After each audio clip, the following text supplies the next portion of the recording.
Secara bahasa, hijrah itu adalah at-tarku, meninggalkan. Sedangkan menurut syariat, hijrah itu sebagaimana sabda Nabi Muhammad sallallahu alaihi wasallam, wal muhajir man hajara ma nahallahu anhu. Orang yang berhijrah adalah yang meninggalkan apa yang Allah larang. Maka hijrah semakna dengan taubat. Ulama menjelaskan hijrah itu ada 3 macam. Yang pertama, hijrah meninggalkan amalan buruk, berhijrah dari kekufuran atau agama-agama kufur kepada Islam. Inilah hijrah yang paling agung, masuk Islam. Berhijrah dari syirik kepada tauhid, dari bid'ah kepada sunnah, dari maksiat kepada taat. Hijrah yang kedua adalah meninggalkan teman-teman yang buruk, circle yang buruk, yaitu orang-orang yang suka berbuat maksiat. Tidak boleh kita berteman dekat dengan mereka. Rasulullah SAW bersabda, "Al-mar'u ala dini khalilih, falyanzur ahadukum man yukhalil." Seseorang itu tergantung agama sahabat dekatnya. Maka hendaklah setiap kalian memilih siapa yang akan dia jadikan sahabat karibnya. Yang ketiga, berhijrah meninggalkan negeri yang buruk kepada negeri yang baik, dan bentuknya ada 3. Yang pertama, meninggalkan negeri kufur ke negeri Islam, seperti yang dilakukan oleh Rasulullah sallallahu alaihi wasallam, meninggalkan kota Makkah ke kota Madinah. Contoh di masa sekarang, meninggalkan Amerika pindah ke Indonesia. Kalau pindah ke Makkah atau Madinah lebih bagus ya. Ini hukumnya wajib apabila umat Islam yang tinggal di sana tidak memenuhi syarat yang ditetapkan oleh syariat. Kalau sudah memenuhi syarat, maka sunnah mereka hijrah. Apa syaratnya? Boleh tinggal di negeri kafir ataupun sekedar berkunjung ke negeri kafir.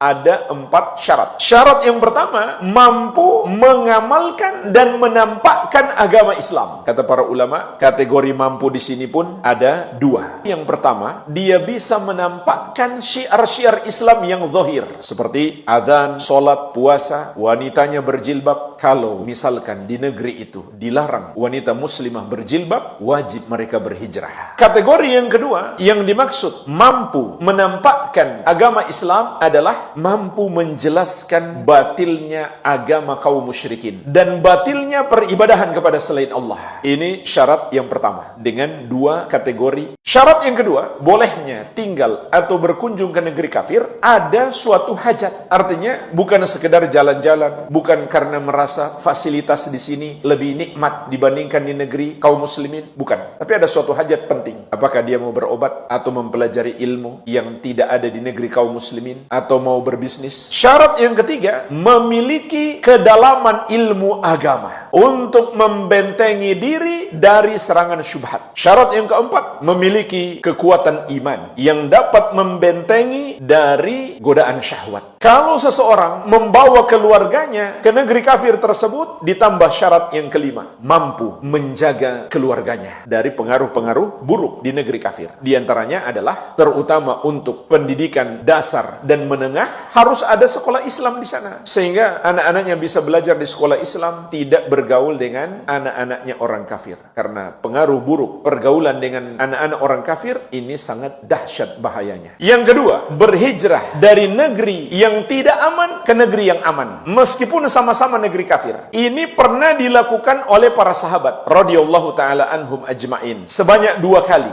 dari Makkah ke Habasyah. Jadi mungkin saja di masa sekarang terjadi dari negeri kafir yang tidak aman ke negeri kafir yang aman, tapi itu dengan syarat dia tidak bisa ke negeri kaum muslimin. Mungkin terhalang aturan-aturan. Kalau bisa ke negeri kaum muslimin, tentu harus ke negeri kaum muslimin. Oleh karenanya, setelah ada kota Madinah yang sudah menjadi negara pertama kaum muslimin, maka sahabat-sahabat yang tadinya berhijrah ke Habasyah langsung menyusul ke kota Madinah. Yang ketiga, berhijrah dari negeri atau kampung yang banyak keburukan meskipun belum sampai tingkat kekufuran dan kesyirikan, seperti perbuatan-perbuatan maksiat dan bid'ah-bid'ah. Ke kampung orang-orang yang mengamalkan sunnah dan bertakwa kepada Allah Subhanahu wa taala, sebagaimana perintah sang alim kepada pembunuh 100 nyawa. Inilah jemaah sekalian, 3 macam hijrah, dan yang ketiga ada 3 macamnya lagi. Sebagian ulama menambah yang keempat, yaitu hijrah untuk menuntut ilmu. Ini dilakukan oleh banyak sahabat dahulu. mereka berdatangan dari berbagai daerah untuk tinggal beberapa waktu di kota Madinah demi menuntut ilmu kepada Nabi Muhammad sallallahu alaihi wa ala alihi wasallam. Setelah itu mereka pulang untuk mengajari kaum mereka. Sebagaimana juga Allah perintahkan, "Wa ma kanal mu'minuna liyanfiru kaffatan falaula nafara min kulli firqatin minhum ta'ifatul liyatafaqahu fid dini wa liyunziru qaumahum idza raja'u ilaihim la'allahum yahdharun." Tidaklah pantas orang-orang yang beriman itu seluruhnya berangkat untuk berjihad. Mengapakah tidak ada beberapa orang dari setiap kelompok umat Islam untuk mendalami ilmu agama, lalu mereka memperingatkan kaumnya apabila mereka telah kembali kepada kaumnya, agar kaum mereka menjadi takut kepada Allah subhanahu wa ta'ala. Dan ini dilakukan oleh para ulama ahlu sunnah dalam sepanjang zaman sampai hari ini. Namun hari ini lebih mudah lagi.